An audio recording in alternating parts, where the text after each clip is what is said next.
বিমান বাংলাদেশ এয়ারলাইন্সের মৌখিক পরীক্ষার সূচি প্রকাশ। বিমান বাংলাদেশ এয়ারলাইন্স লিমিটেডের ২টি পদের মৌখিক পরীক্ষার কর্মসূচি প্রকাশ করা হয়েছে। প্রতিষ্ঠানটির এক বিজ্ঞপ্তিতে তথ্য জানা হয়েছে।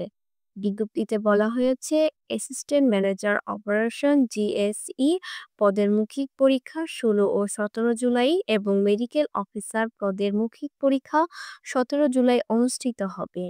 বিমান বাংলাদেশ এয়ারলাইন্স লিমিটেডের প্রধান কার্যালয় বলাকা ভবন কনফারেন্স রুমে ২য় তলায় মৌখিক পরীক্ষা অনুষ্ঠিত হবে।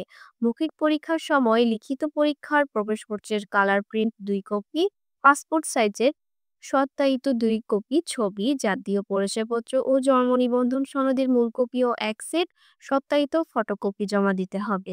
এছাড়া ইউনিয়ন পরিষদ, পৌরসভা, সিটি কর্পোরেশনের দেওয়া নাগরিকত্বের সনদের মূল কপি ও এক সেট সত্যায়িত ফটোকপি, সব শিক্ষাগত যোগ্যতার সনদ ও মার্কশিটের মূল কপি ও এক সেট সত্যায়িত ফটোকপি জমা দিতে হবে।